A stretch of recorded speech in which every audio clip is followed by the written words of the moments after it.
ஒரு இடைவெளிக்கு பிறகு சந்திக்கிறோம். அப்படின்னா காவல் வன்முறையால் இந்த இடைவெளி ஏற்பட்டது. நீதிமன்றத்தில் பொதுநல வழக்குன்னு ஒரு நாடகத்தை காவல்துறை ஏற்பாடு செய்தது. தேன்மொழி அப்படின்னு ஒருத்தர் மூலமாக வழக்கு போட்டாங்க. தேன்மொழி ஒரு சாதாரண மனிதர்னு சொல்கிறாங்க, பொது நலன்னு சொல்கிறாங்க. ஆனால் காவல்துறையினுடைய ஆவணங்கள், காவல்துறையினுடைய புகைப்படங்கள்லாம் வச்சுக்கிட்டு அவங்க வழக்கு போடுறாங்க. அப்படின்னா காவல்துறையும் காவல்துறையால் ஏற்பாடு செய்யப்பட்டு போடப்பட்ட வழக்கு. இப்போ வேறு நீதிமன்ற உத்தரவுகளை இந்த அரசு மதிக்காது, வேறு சட்டப்படி இருக்கிற விஷயங்களை இந்த அரசு மதிக்காது. ஆனால் தொழிலாளிக்கு எதிராக ஜனங்களுக்கு எதிராக வந்தால் காவல்துறை தொழிலாளர்கள் மேலே பாயும். அதுதான் இன்னைக்கு நடந்ததுன்னு வைங்க. இப்போது எங்களுக்கும் ஒரு மீண்டு வருவதற்கு ஒரு அவகாசம் தந்திருக்காங்க. இந்த போராட்டம் தொடரும், அதை முக்கியமாக நீங்கள் அறிவிக்கிறோம். இந்த போராட்டம் ஓயவில்லை.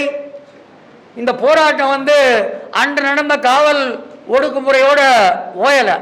இன்னும் கேட்டால் நீதிமன்றம், குறிப்பாக அரசியலமைப்பு சட்டத்தின் மீது, நீதித்துறையின் சுதந்திரத்தின் மீது இந்த நாட்டு மக்கள் நம்பிக்கை வைக்கலாம் என்று சென்னை உயர்நீதிமன்றத்தினுடைய நீதிபதிகள் MS ரமேஷ், லட்சுமி நாராயணன் அமர்வோம் எங்களுக்கு அந்த நம்பிக்கையை தந்திருக்காங்க. ரொம்ப அப்பட்டமாக இது பொய் வழக்குன்றதை உணர்ந்திருக்காங்க.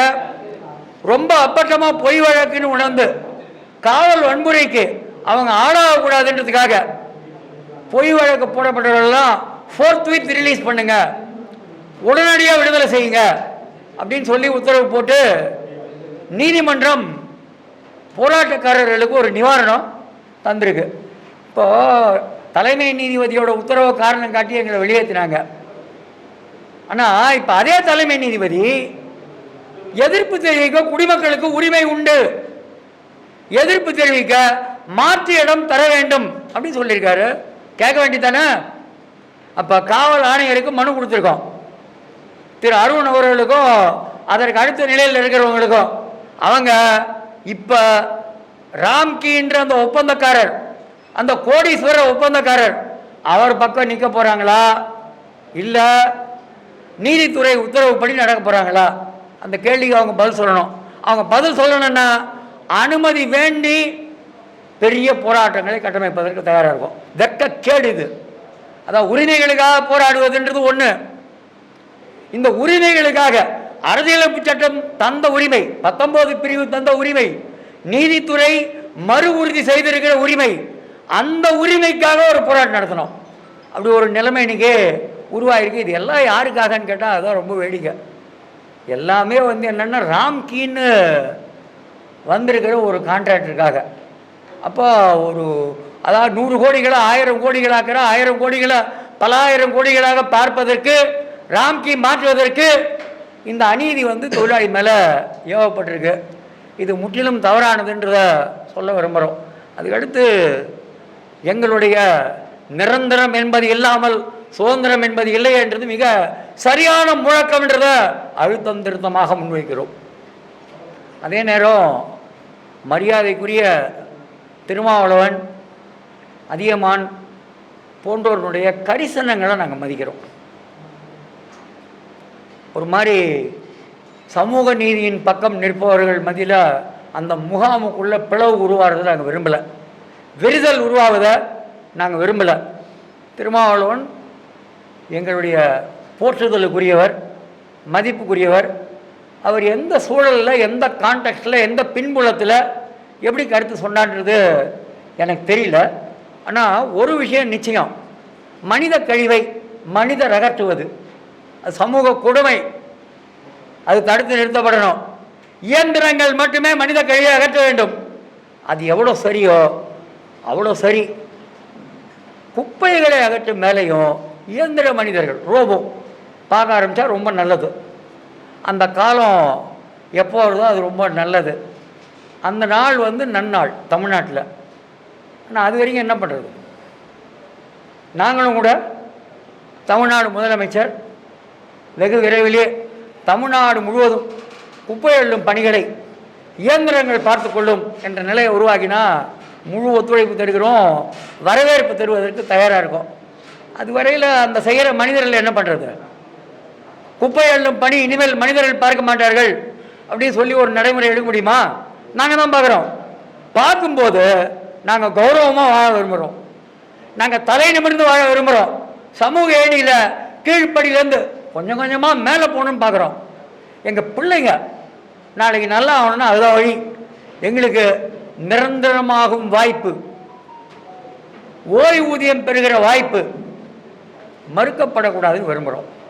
நாங்கள் மிகவும் மரியாதையுடன் மற்ற இந்த குரல் எழுப்புபவர்களுக்கு கவனப்படுத்த விரும்புகிறோம். விவசாயத்தில் இல்லாமல், தூய்மை பணியில் இல்லாமல், தமிழ்நாட்டில் தொழில்துறையில், வர்த்தகத்தில் பல கோடி பேர் நிரந்தரம் இல்லாமல் இருக்கிறார்கள். அவர்களுடைய ஒற்றை கனவு, நியாயமான கனவு, பணி நிரந்தரம். இந்த கனவு நனவாக வேண்டும். அப்போதுதான் பெரியார் மண்ணில் சமூக நீதி தழைத்தோங்கும். இந்த தமிழ்நாட்டுக்கு இருக்கிற சவுக்கடிக்கு சாணிப்பாலுக்கு முடிவு கட்டிய பாரம்பரியம், சூத்திரன் என்றால் ஆத்திரம் கொண்டடி என்ற பாரம்பரியம், அது வெற்றி பெற வேண்டும் என்றால் இவங்க எல்லாருக்கும் பணி நிரந்தரம் கிடைக்கணும். அப்போ தான் அது நடக்கும்னு நினைக்கிறோம். எங்களோட கோரிக்கை. நாங்கள் ஒரு விஷயத்தை நான் தெளிவுபடுத்த விரும்புகிறேன். கொள்கை அளவில் பணி நிரந்தரத்துக்காக நிற்கிற அதே நேரம் நான் ஏங்க நிற்கணும்?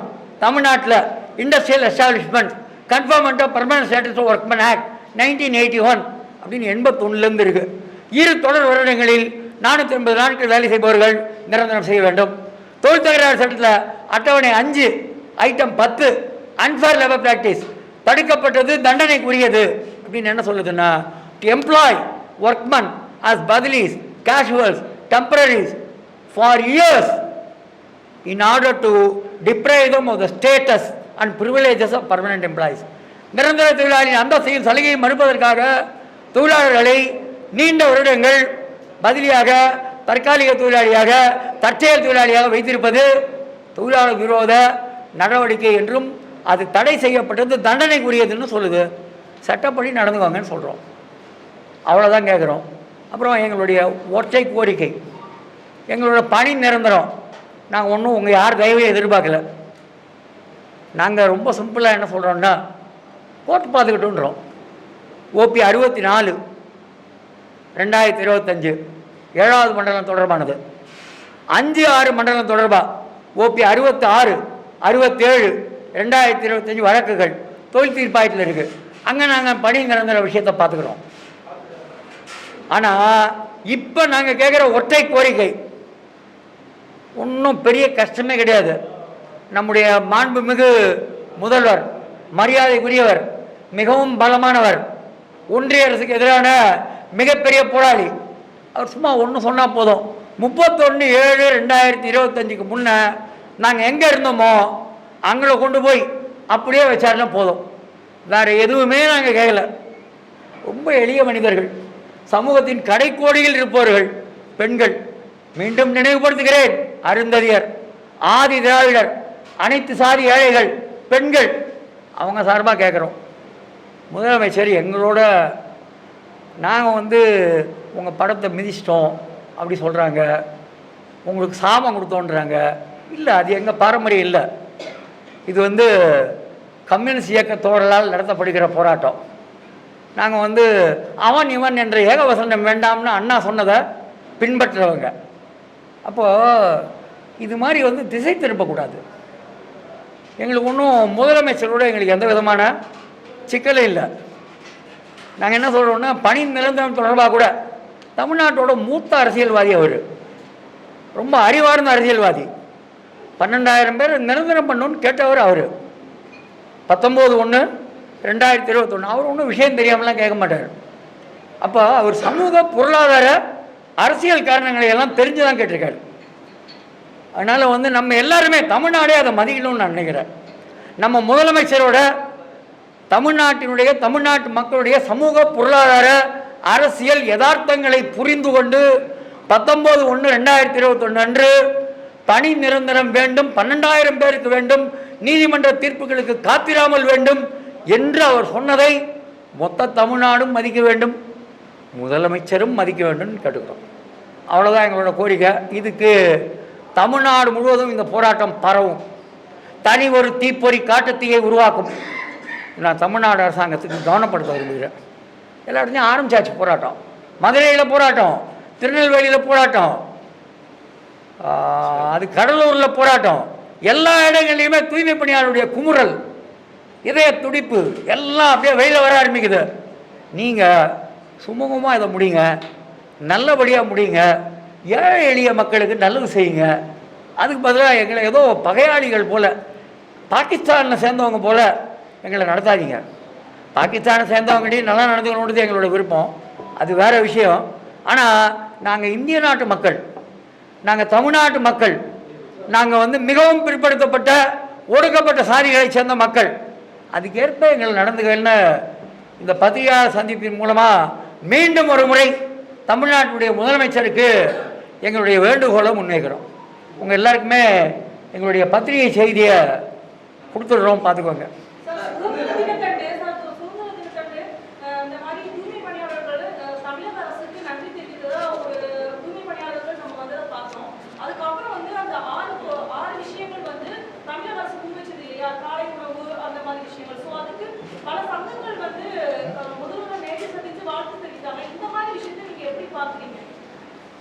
நான் என்ன நினைக்கிறேன், தமிழ்நாட்டோட ஊடகவியலாளர்கள்லாம் ரொம்ப ஒன் ஆஃப் த ஸ்மார்ட்டஸ்ட் இந்தியாவிலே அப்படின்னு நான் நம்புகிறேன். எது நாடகம் எது நிஜம்ன்றது தெரியும். அப்போது நாடகம்தான், நாடகத்தை அதுக்கு மேலே சொல்கிறதுக்கு என்ன இருக்குது? இப்போ தான் வருது அது. தூய்மை பணியாளர் காலையில் இட்லி போடணும் தோசை போடணுன்னு இந்த போராட்டத்து பிறகு தான் வருமா? இட்லி போடுறது தோசை, இட்லி போட்டால் தோசை போட்டால் வரவேற்போம் வேணாம் நான் சொல்லுவோம். 3,20,000 பேர் வாரியத்தில் பதிவு செஞ்சுருக்காங்க, 30,000 பேர். எப்படி 2,90,000 பேர் பிரிக்க போகிறீங்க? யாருக்கு உண்டு யாருக்கு இல்லைன்றத. அப்புறம் நல வாரிய பயன்கிறது ஏற்கனவே இருக்குது, 40 கோடி ரூபாய் தமிழ்நாடு அரசு ஒதுக்கியிருக்கு. இப்போ அது வேறு விஷயம். இப்போ சில பேரை அழைச்சி நன்றி சொல்கிறேன்னு சொல்கிறது அதெல்லாம் வேணான்னு நான் நினைக்கிறேன். அதுக்கு பதிலாக அப்போ உங்களுடைய அமைச்சர் சேகர் பாபு, உங்களுடைய அமைச்சர் நேரு அவங்களோட பேசியா பிரச்சனையை தீர்க்க பார்த்தாரு? எங்களோட தானே பேசினார். அப்போ பிரச்சனை தீரணும்னா எங்களோட பேசணும். அப்போ பிரச்சனை தீர வேணான்னா நாடகம் பண்ணணும். எது வேணும்னு பார்த்துக்கிட்டோம்.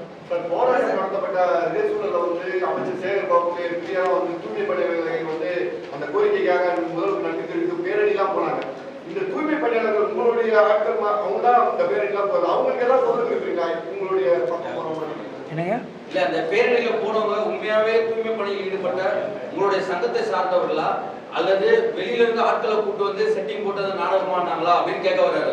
இல்லை நான் முதலே சொல்லிட்டேன், எது நாடகம் எது நிஜம்ன்றது நிச்சயமாக யார் வேணாலும் தெரிஞ்சுக்க முடியாதுன்னு பெரிய கஷ்டம். அப்போ சண்டை நாங்கள் போராட்டம் தொடரோன்றோம். போராட்டம் தொடரும்னு சொன்னவங்க நன்றி தெரிவித்து ஊர்வலம் போயிருக்க மாட்டோம்.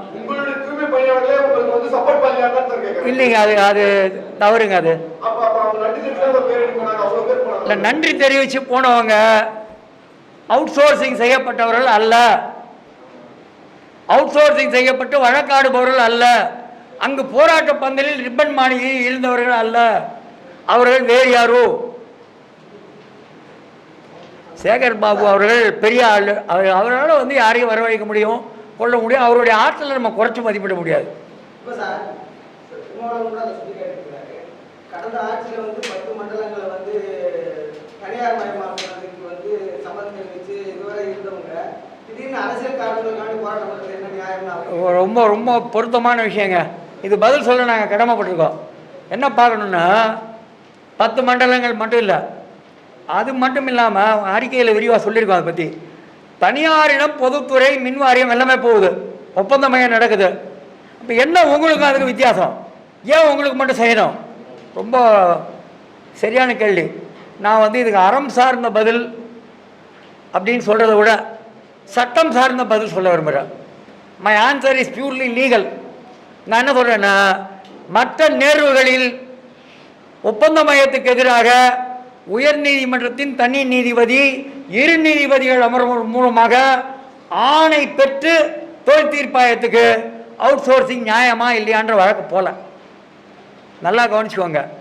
அவுட் சோர்சிங் 5வது மண்டல அவுட் சோர்சிங் 6வது மண்டல அவுட் சோர்சிங் நியாயமா என்ற வழக்கு 28/7/2025 தொழில் தீர்ப்பாயத்துக்கு அனுப்பப்பட்டுள்ளது.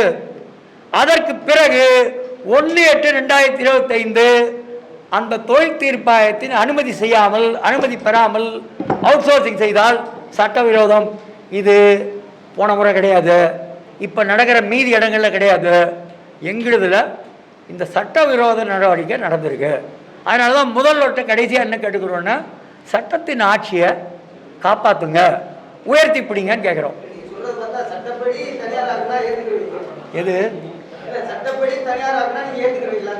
சட்டப்படி தனியாராக முடியுமான்றதை சட்டப்படி சோதிச்சு பார்க்கலான்ற இல்லை. இப்போ எங்களை பொறுத்த வரைக்கும் கொள்கை அளவில், அதனால தான் நான் ஒன்று சொன்னேன், கொள்கை அளவில் தனியார் மையத்தை நாடு முழுக்க எதிர்க்கிறோம். இப்போ நாங்கள் சந்திக்கிறது 5வது 6வது மண்டலத்தில் எங்கள் சங்கம் வழக்கு தொடக்குதோ போராட்டம் நடத்துதோ இங்கே தான் பண்ணுறோம்.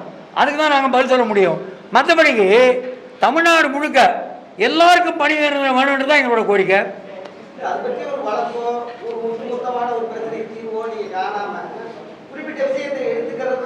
இல்லை, நீங்கள் ஒரு விஷயத்தை எடுத்துக்கணும். என்ன பாயிண்ட்னா, எங்ககிட்ட வழக்குக்கு வராதவங்ககிட்ட நாங்கள் வழக்காட முடியாது, சட்டப்படி செல்லாது. அப்போ எங்களை யார் வழக்கு நடத்த சொல்கிறாங்களோ அவங்களுக்கு தான் நாங்கள் வழக்கு நடத்த முடியும். யாருக்கும் மற்றவங்களுக்கு நாங்கள் வழக்கு நடத்தினா நீ ஏன் நடத்தணும்னு கேட்டாங்கன்னா எங்கே பதில் சொல்லுவோம்? சங்கமாக எங்களிடம் யார் நாங்கள் உங்கள் சங்கத்தில் சேர்கிறோம், தொழில் தகராறு எழுப்புங்கள் என்று சொல்கிறார்களோ அவங்களுக்கு தான் சட்டப்படி வழக்கு நடத்த முடியும். தயவு செஞ்சு அதை புரிஞ்சுவாங்கன்றோம். சாமானிய பொதுமக்கள் மாதிரியான ஒரு தோட்டத்தில் தேன்மொழி என்பவர்கள் ஒரு வழக்கு தொடுக்கிறாங்க. அந்த வழக்குல தான் சென்னை உயர்நீதிமன்றத்துடைய முதன்மை அமர்வு உங்களை அப்புறப்படுத்தணும்னு உத்தரவிடுறாங்க. ஆனால் பின்னால் அவங்க சேகர்பாபுடன் இருக்கக்கூடிய புகைப்படம், முதலமைச்சரோட இருக்கக்கூடிய புகைப்படம்லாம் வெளியே வருது. அவங்க திமுகவுக்கு மிக மிக நெருக்கமானவங்களா இருக்காங்கன்றது வெளியே வருது.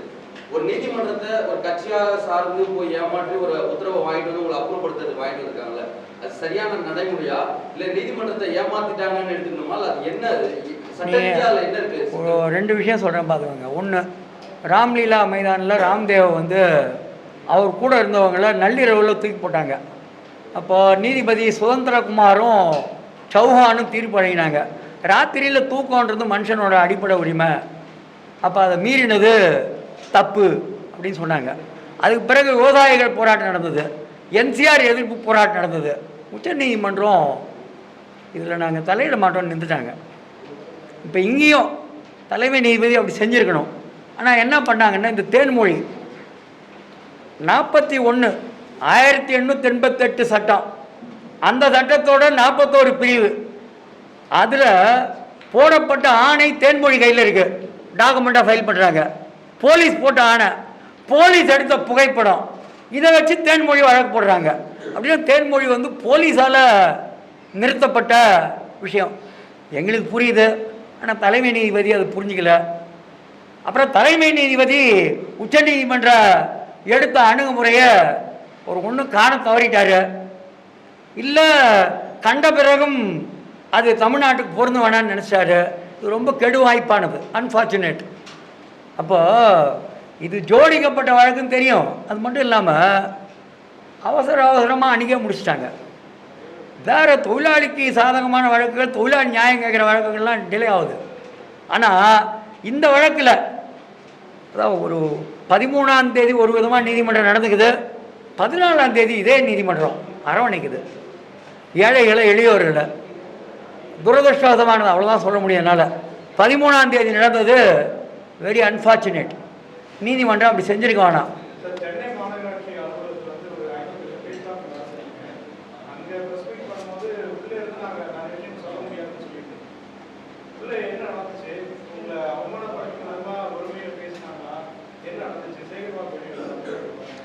இல்லை, ஒரு விஷயம் என்னன்னா, நான் திருப்பி ஒன்று சொல்கிறேன். நமக்கு தமிழ்நாட்டுக்கு ஒரு பாரம்பரியம் இருக்குங்க, மானமும் அறிவும் மனிதருக்கு அழகு. நான் எங்கள் தன்மானத்துக்கு விரோதமாக எந்த கொம்பனும் எதுவும் செய்ய முடியாது. யாருக்கும் அஞ்ச மாட்டோம். ஏன்னா மிஞ்சி மிஞ்சி போனால் வெட்டுவாங்க, குத்துவாங்க, அவ்வளோதானே. அதெல்லாம் தெரியாமையா பொதுவாக இங்கே வந்திருக்கோம். கம்யூனிஸ்ட் இயக்கத்தில் இருக்கிறோன்னே எதையும் சந்திப்போம். இது எங்களுக்கு புதுசு இல்லை. வழக்குகளோ அல்லது சீருடை அணிந்த சீருடை அணியாத அவங்ககிட்ட வரக்கூடிய தாக்குதல்களோ நாங்கள் எதிர்பார்க்காத ஒன்றும் இல்லை. ஜனங்களுக்காக ஏதோ நடக்கணும்னா நடக்கட்டும், சந்திக்கிறோம். மற்றபடிக்கு அவமரியாதையாக நடத்துவதை எந்த கட்டத்தில் எங்கிருந்து வந்தாலும் அதை ஒருபோதும் எங்களுடைய இயக்கம் ஏற்றுக்கூடாது. எங்கள் இயக்கத்தோட பேர் உழைப்போர் உரிமை இயக்கம். உரிமை இயக்கம், கெஞ்சுற இயக்கம் இல்லை, அடிபணிந்து கெஞ்சுகிற இயக்கம் இல்லை. உரிமையை கேட்குற பேசுகிறோம். ஆனால் அதே நேரம் இந்த டிஸ்கஷன் கரெக்டாக நீங்கள் கேட்டது ஒருமையில் மரியாதை குறைவாக பேசினார்களான்னு, அதுக்கு இடம் இல்லைன்ற. அப்படிப்பட்ட பேச்சுவார்த்தையில் நாங்கள் கலந்து கொள்ள இடமில்லை, யாரோடையும் கலந்துக்க மாட்டோம். அப்படி ஒரு பக்கம் உங்களுக்கு ஆளுநர் அதே இடத்துல முதல்வர் அழைச்சு மீட்டிங்ல கலந்துக்கிறாங்க. நிறைய சந்திக்கூடிய வாய்ப்புகள் நிறைய இருக்கு. கம்யூனிஸ்ட் கூட்டத்தில் முதல்வர் நிறைய கலந்துட்டு இருக்காரு. எப்படி பாக்குறீங்க? இல்லை, உங்களுக்கு ஒரு விஷயம் சொல்லணும். சிபிஎம்மும் சரி, சிபிஐயும் சரி, சிபிஐ மாநாட்டிலேயே தனியார் மயத்துக்கு எதிராக தீர்மானம் நிறைவேற்றியிருக்கிறார்கள். உங்கள் கவனத்துக்கு. அடுத்து மாநகராட்சியில் தூய்மை பணியாளர் சென்னையில் எழுப்பியிருக்கிற கோரிக்கை நியாயமானதை ஆதரிக்கிறோம்னு சொல்லியிருக்காங்க.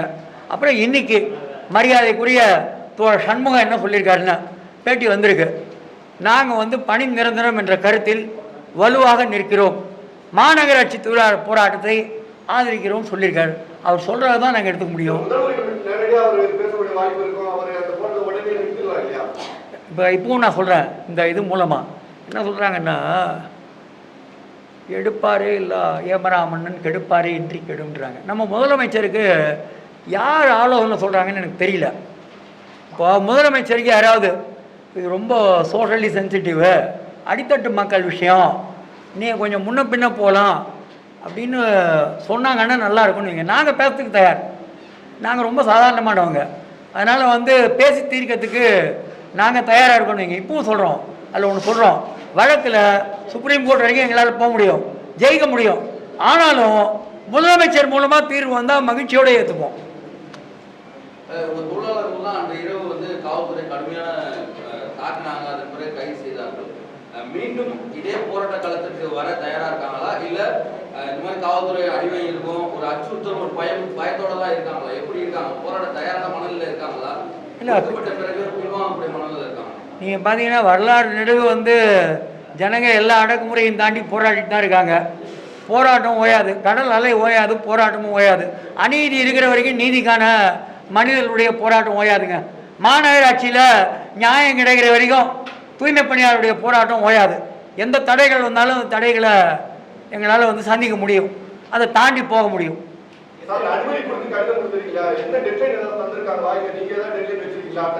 இல்லை, அனுமதி கொடுத்த கடிதத்துக்கு அவங்க ஒன்வேர் அதை ரிப்ளை பண்ணணும்னு எதிர்பார்க்குறோம். சொல்லட்டும், உங்களுக்கு அனுமதி உண்டு, அனுமதி இல்லை அப்படின்னு பதில் சொல்லணும். அவங்க இல்லை, இதுக்குள்ளே பதில் சொல்லணும்னு சொல்லிங்க. கோர்ட் தீர்ப்பு இருக்குது, கோர்ட்டில் அவங்களும் பார்ட்டி. அப்போ தலைமை நீதிபதி சொல்லியிருக்காரு, they are entitled to protest A, B, you will have to அதுக்கான ஸ்பேஸ் தரணும் அப்படின்னு சொல்லியிருக்காரு. அதுக்கு மேலே நாங்கள் என்ன சொல்கிறது? உங்களுக்கு தலைமை நீங்கள் தமிழ்நாட்டோட தலைமை நீதிபதியை ஏற்றுக்கிறீங்களா இல்லையான்னு போலீஸ் முடிவு பண்ணட்டும். தமிழ்நாட்டோட தலைமை நீதிபதி சொல்கிற விஷயங்களை கட்டுப்படுத்தாதுன்னு மரியாதைக்குரிய திரு அருண் சொன்னான்னா ரொம்ப நல்லது, சொல்லட்டும். நீங்கள் கேள்வி அவங்கக்கிட்ட கேட்கணும், கேளுங்கன்ற. இது மாதிரி சீஃப் ஜஸ்டிஸ் சொல்லியிருக்காரு, என்ன பண்ணுறீங்கன்னு கேளுங்கன்ற. மாற்று இடம் நாங்கள் ஒன்று அங்கே பக்கத்துலேயே அள்ளிக்குளம் கட்டிருக்கோம், இன்னொன்று ராஜரத்ன ஸ்டேடியம்.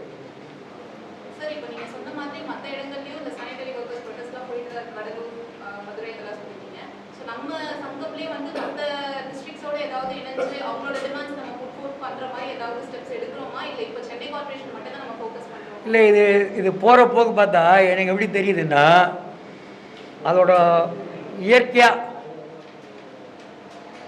ஒரு தண்ணியோட ஓட்டம் மாதிரி போகிற போக்கு பார்த்தா இது தமிழ்நாடு தழுவிய தூய்மை பணியாளருடைய போராட்டம் அப்படின்ற மாதிரி மாறுவதற்கான எல்லா வாய்ப்பும் இருக்குன்னு வைங்க.